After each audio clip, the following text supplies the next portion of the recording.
What am I going to do? Just some characters and different things. I won't take a lot of your time.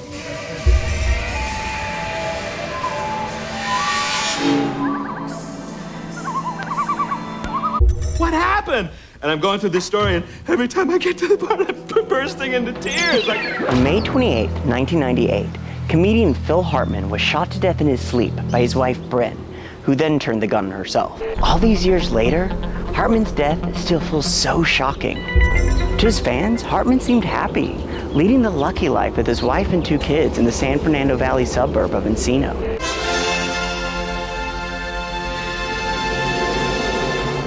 This has been Unfrozen Caveman Lawyer. While many comedians have dark personal lives and struggle with demons, Hartman was known for his genuine, mild-mannered, everyman personality. How could fans have possibly guessed that Hartman would wind up the victim in a murder-suicide, much less at the hands of his wife and mother to his 2 children? Adored by millions and struck down in his prime, Phil Hartman's life has been overshadowed by the tragic events of that May morning. Let's go behind the sign. I'm from a big family. I'm one of 8. My goodness. And it was pretty desperate. Didn't get a lot of attention. That's why I'm craving it so much now. Born in 1948 in Brantford, Ontario, Hartman was one of 8 kids. The Hartmans moved around a lot before settling in suburban Los Angeles. You've seen me here, you've seen me there, mostly there, because I've never been here, but that's neither here nor there. In the late 1950s, Hartman's mother, Doris, brought him here to Lake Shrine. I brought my grandmother here to Lake Shrine in 2010. When I was in junior high, my grandmother drove me around Denton, Texas to the real-life Bonnie and Clyde locations on what would be my first Dead in Hollywood tour. Years later, after I moved to LA, I took my friends around town on Hollywood death tours. Quote unquote. What? Phil Hartman's Encino home was one of the first stops. During my teen years, I was obsessed with the dark side of Hollywood. I think it had something to do with the fact that my mom was dying of breast cancer throughout most of my childhood. So let's get to know each other better. By the time I was 14, I had read Helter Skelter and Hollywood Babylon numerous times. I was fascinated by the fact that movie stars could die tragically too. If Sharon Tate can die, this glamorous Hollywood movie star, then what chance did my mom have? Hartman's teen years were shaped by having a developmentally disabled sister. He harbored a lot of guilt, feeling as though he had neglected his sister while they were growing up. The teen years are tough ones. As a result, Hartman was ceaseless in his spiritual quest. He took up surfing as a form of escape, and he was really good at it. My philosophy is enjoy. He dove headfirst into several young love affairs before developing a lifelong love affair with marijuana. Deeper still! How do you feel?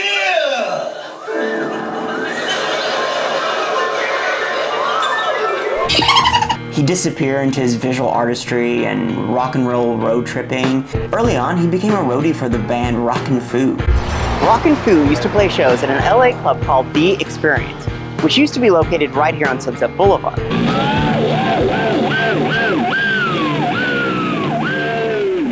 So there was this one night at the club where Jimi Hendrix himself took the stage to jam with Rockin' Foo and his Band of Gypsys drummer, Buddy Miles. Miles hit his kick drum so hard it flew across the stage.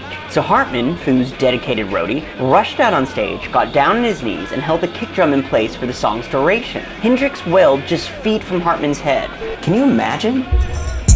Hartman moved into the cabana in the back of his brother's Malibu home. Actor Larry Hagman was a neighbor, and the two became fast friends, often getting stoned in Hagman's jacuzzi.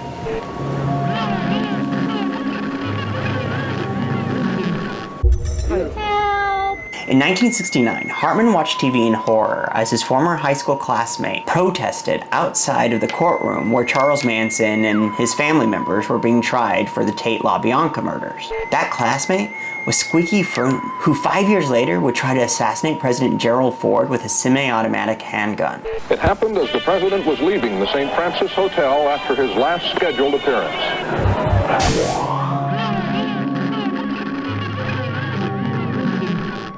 Along the way, hippie Hartman I was at Woodstock. had somehow developed an affinity for guns. From Woodstock to Charles Bronson in 20 years? He freaked out one of his girlfriends by showing her his collection of guns. Get 'em up! When Hartman was 20, he met a beautiful 19-year-old girl named Gretchen Lewis here on the beach in Malibu. Their friendship has blossomed into sexual awareness. They married shortly after. Their relationship was short and intense. Lewis opened him up sexually.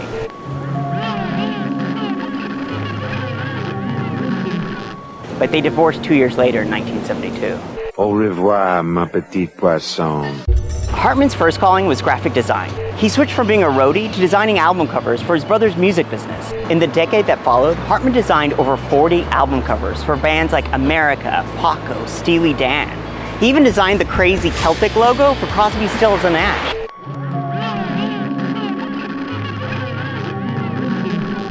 In 1975, Hartman joined the LA improv company, The Groundlings. He was instantly gunned. His friend and fellow groundling, John Lovitz, considered him a big star even back then. Well, I met him in The Groundlings, and he was the star of The Groundlings. He was the best improviser, of anybody. Snap out of it! You snap out of it! You snap out of it! You could tell Hartman to play, let's say, a shoe salesman, and he would do something insane on stage and blow everyone away. He could sail through the air in a lofty arc over the boulevard and abruptly lodged himself in the hole of a 40-foot fiberglass donut. As the newness of the Groundlings wore off, Hartman increasingly saw the Groundlings as more than just an escape. It became a stepping stone. At the Groundlings, the goal was to get on SNL. It was around the same time that Hartman helped fellow Groundling, Paul Rubens, develop his now iconic Pee Wee Herman character. Gotta use your latrine! Latrine, that's the best word! Hartman also appeared as contestant number 3 on ABC's The Dating Game. And he got the girl, but the girl stood him up. In 1982, Hartman married his second wife, Lisa Strain. Just 2 weeks after their first date, Strain moved into Hartman's Sherman Oaks home. One, what does Lisa look like naked? I, Philip, take you, Lisa. As my lawful and wedded wife. As my lawful and wedded wife. The marriage followed similar patterns to his first. Wild sexual chemistry followed by disinterest. The two would divorce less than 3 years later in 1985.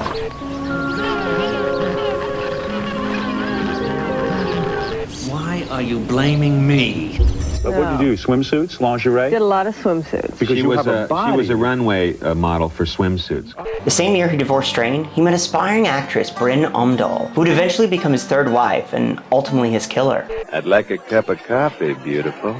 They had met at a party. Brynn was sober but had a history of addiction. She'd been in and out of rehab clinics for cocaine and alcohol abuse. Despite their frequent, often vicious fights, Hartman fell hard for Brynn and they married in 1987. She was already pregnant with their son Sean. Their daughter Virgin would follow. Hartman was at his most vulnerable when he met Brynn. The ending of his second marriage had unsteadied him, and his performing career wasn't taking off. Nevertheless, Hartman pressed forward with his comedy career. That summer, Pee-wee's Big Adventure came out in theaters, which he helped write, and it was a huge hit. Merci beaucoup, Pee-wee.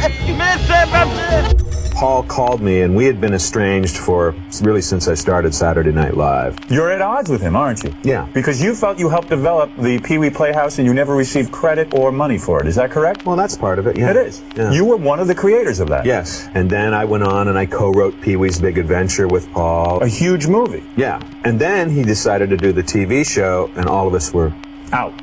When exactly did you become blood brothers? Oh, I don't remember the exact year. And you say you taught Pee-wee to ride his bike? Yes, I remember the day I took off his training wheels.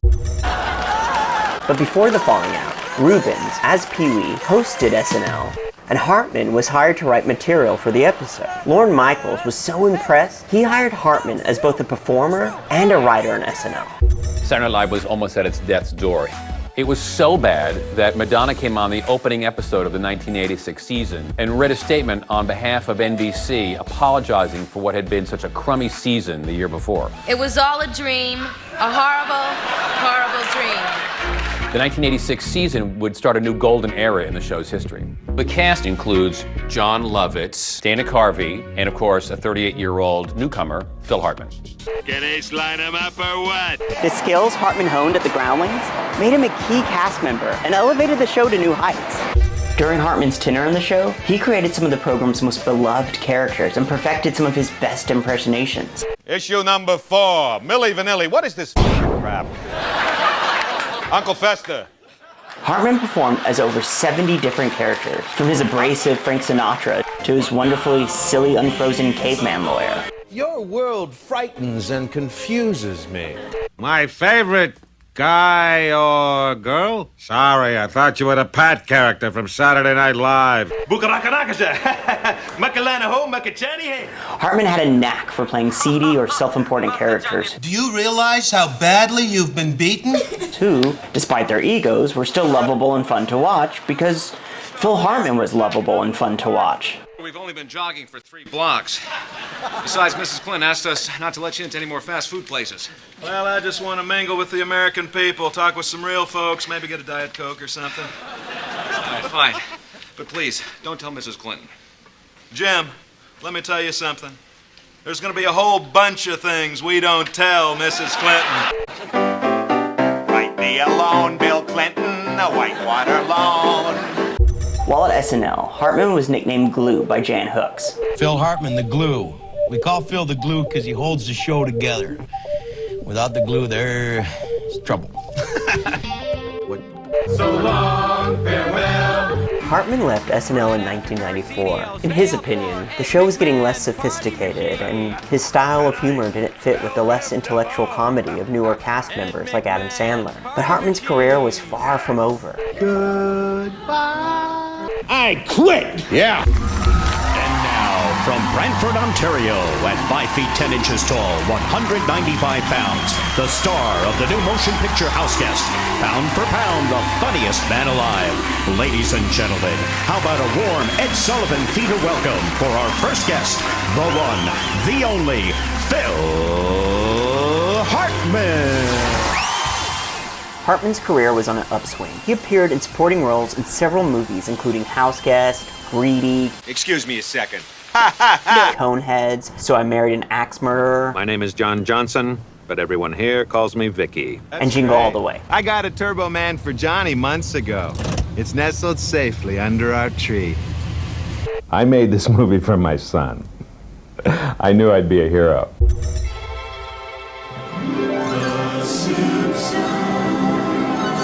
From 1989 until his death, Hartman voiced numerous characters in The Simpsons, appearing in 52 episodes. Hi, I'm Troy McClure, Lionel Hutz, attorney-at-law. Here's my car. The name's Lanley.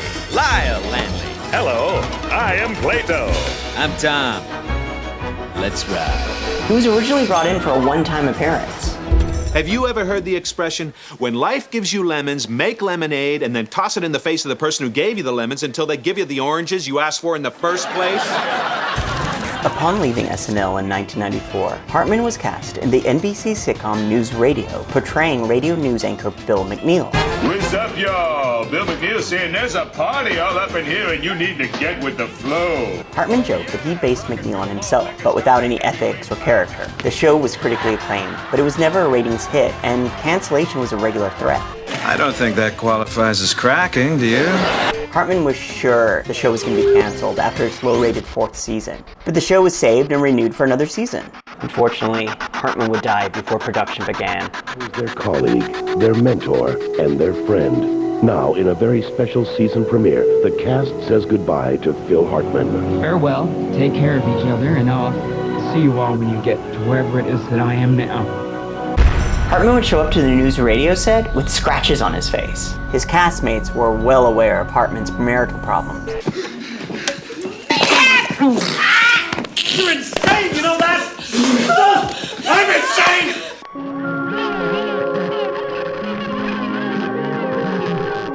We played along. We should have stepped in 5 years ago. 2 would have been enough. What's the matter with you? Nothing. What's the problem? What, you're upset about something? Did I say something that hurt your feelings? No, it's nothing. What's the matter? How did the 10-year marriage of one of Hollywood's most beloved comedians end in a grisly murder-suicide? What could have triggered such rage that a mother left her children parentless? Like Hartman's second marriage, his reclusiveness would become an issue in his third marriage to Brynn, the former Vicky Omdahl of Thief River Falls, Minnesota.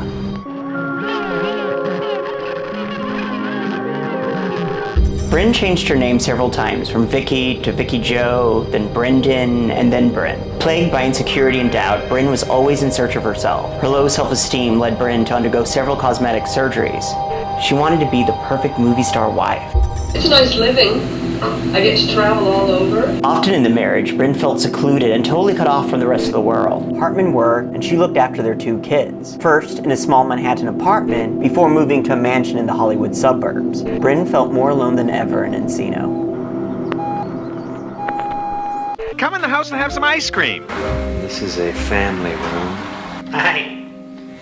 Here's my sink. 2 mirrors, because I'm a split personality. Down the hallway to the master bedroom. It's almost as big as our old house. And this bar area. Not much in the way of drinkers, but we love it anyway. Tensions in the marriage mounted. Hartman would confide to his friends that Brynn would create scenes and throw tantrums in public. Brynn Hartman, I got your message. Phil's just been working like crazy and he's real cranky. She had a terrible jealous streak. You are correct, sir! Including once sending a horrible, threatening 4-page letter to Hartman's ex-wife, Lisa Strain, after Strain had called to congratulate them on the birth of their child.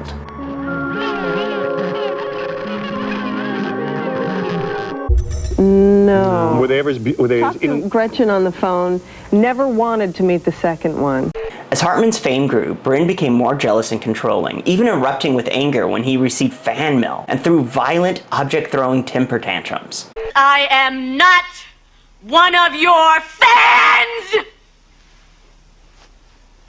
They tried marriage counseling, but oftentimes Hartman would just not show up. He grew distant and began to reject his wife in the bedroom. He could be alienating and frustrating. It drove Brynn crazy. When they fought, Hartman would sometimes pretend to be asleep. What's happening? Is it noon already?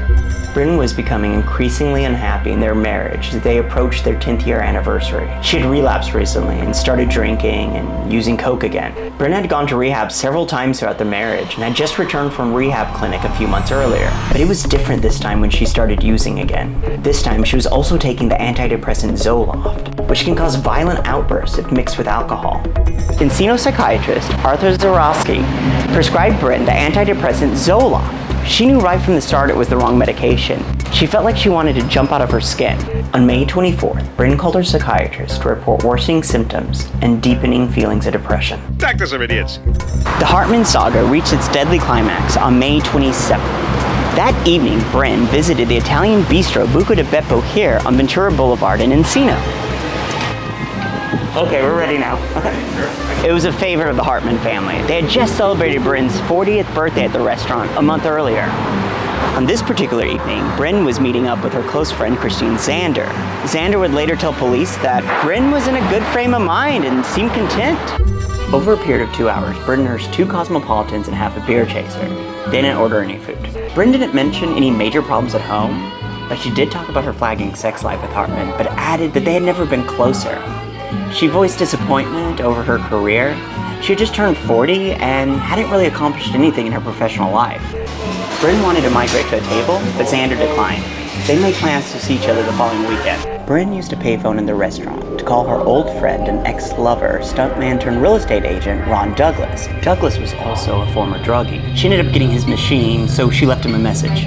Do you know where I can score some coke? A short time later, Douglas checked his messages and somehow got a hold of Brynn at the restaurant. They made plans for her to come over to his place in Studio City later that night.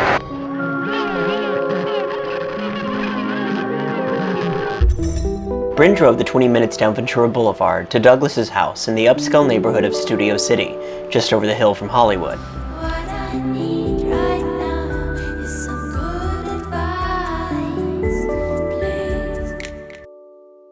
Brynn arrived at Douglas's around 10:15, and the two shared a few beers together. And this time, Brynn brought up her marital problems. She complained about Hartman's frequent absences.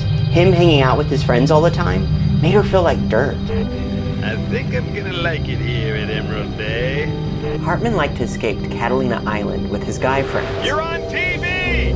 Brynn was so sure that her husband was gay that she hired a private investigator to follow him the 26 miles out to sea. The most scandalous thing the PI uncovered was the amount of pot Hartman smoked. Brynn already knew this. She bemoaned that his constant marijuana smoking left him out of it most of the time. She drank 3 more beers before heading home around 12:45 in the morning. Do we have any alcoholics among us? Brynn made the same drive back to Encino. She likely arrived around 1 a.m. It's possible that she and Hartman argued about what we'll never know. The troubling escalation of her drug and alcohol use, his paternal and spousal neglect. Whatever the case, it did not end well for either of them.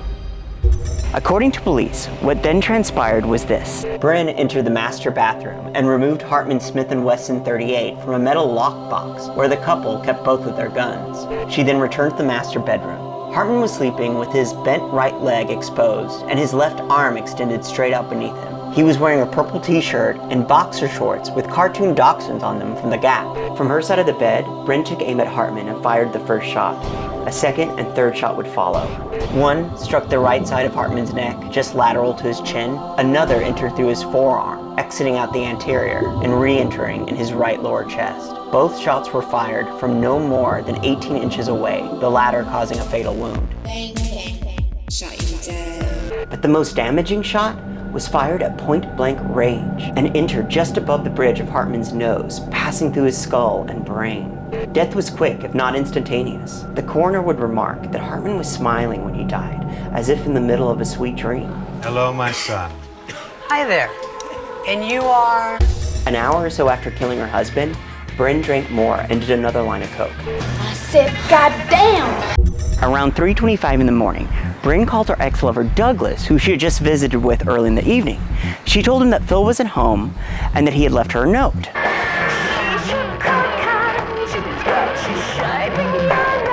She then asked Douglas if she could come back over to his place. But seeing as it was so late, Douglas didn't want her back over, and he told her that she shouldn't leave her kids alone. So he hangs up the phone. So imagine Douglas's surprise when 20 minutes later, Brynn winds up on his doorstep shoeless and obviously drunk. Oh my, hello. Brynn then stumbled into Douglas's living room and attempted to sit on the couch, but kept sliding off. Crying, she blurted out something about having killed Phil. I killed Phil. Douglas thought little of this hysterical statement. Brynn then had Douglas call her house. No answer. She seemed to really believe that her husband was still alive. Her husband that she shot 3 times. Shitting a sailboat, that's a shock. This is a fucking catastrophe! So while she was having Douglas call her house, Brynn was fumbling through her purse when the Smith & Wesson fell out and tumbled onto the floor. What the fuck? Douglas was furious with Brynn for bringing a weapon into his home. He took it and hid it in a kitchen drawer. But before he did, he checked the chamber, and there seemed to be 6 bullets in there. He was relieved, to say the least. After 2.5 torturous hours, Brynn finally sobered up enough to go home. But she made Douglas promise that he'd follow behind in his car, and she told him to bring the gun. Douglas would later tell cops that when he went back into the house to retrieve the gun, he checked the chamber again. And this time, he noticed something that he missed the first time. 3 bullets were missing from the chamber. Panic set in. Back at the house, Brynn parked her car in the garage. Douglas parked in the street. He then followed Brynn inside the house down a long hallway to the master bedroom. Douglas peered into the bedroom, and that's when he saw Hartman's lifeless body in the bed. Brynn was beside herself and made yet another phone call. She was out of her mind with grief. How many people is that? Just one. What part of the body? Is this an accident or what? Do you know what happened? While Douglas was on the phone with 911, Brynn quietly closed the double doors to the bedroom and locked them. Alright, where's the weapon now? It's in my hand. At least Douglas had Brynn's gun, but what he didn't know at the time, the Hartmans owned 2 guns, his and hers was still in the room. Douglas tried to get in, banging on the door, but Brynn wouldn't answer. Douglas wanted nothing more than to run away from this house of horrors, but the front door is deadbolt and Brynn had the key. Brynn was in a shattered state, and at 6:21 a.m., and with her husband there, dead on the bed, Brynn called her sister Kathy.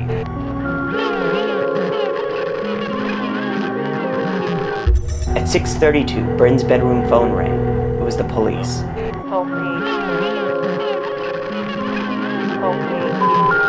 Rousted by the ruckus, 9-year-old Sean made his way to where Douglas was. Sean had been hiding in his closet all this time. Scared out of his 9-year-old mind, Sean was able to find the spare key to the front door. Douglas scooped him up in his arms and they headed outside as fast as they could. Stop! Simon says hands in the air! By now, the police have arrived, and Sean is immediately placed in protective custody. Douglas informed the officers that there was a 6-year-old girl still inside the house. Bergen! You're so pretty today. What makes me the happiest? Well, without question, it's being a father. Once Brynn, the Hartman's 6-year-old daughter, is taken out of the house, several officers make their way into the house. From behind the closed bedroom doors, they can hear a female moaning and muffled screams. The police call out to Brynn. Brynn had settled into her king-size bed with Hartman's body. She propped herself up against the headboard with a pillow. In her right hand was the Charter Arms 38 caliber 5-shooter she had owned for years. Inserting its 2-inch barrel into her mouth, she squeezed the trigger.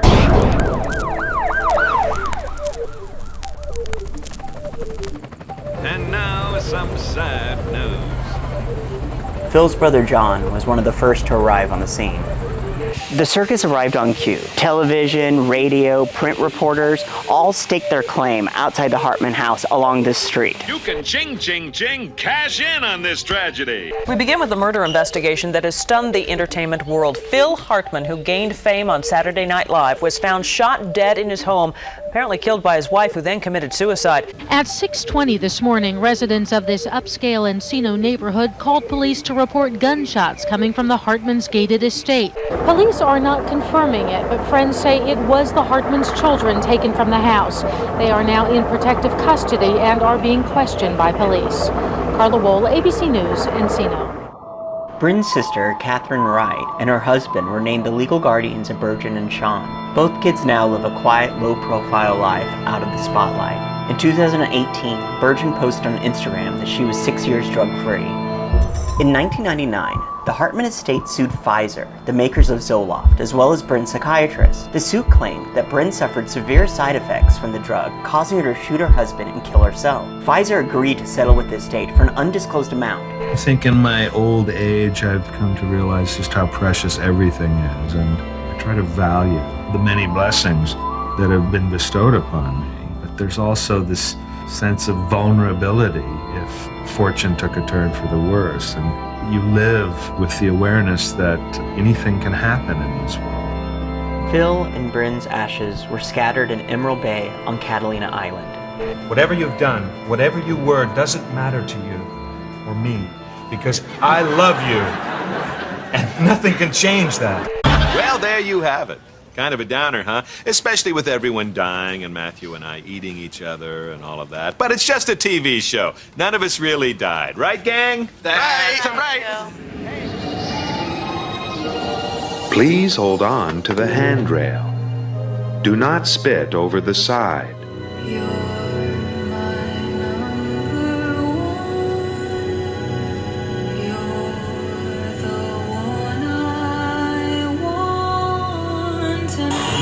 None of you have any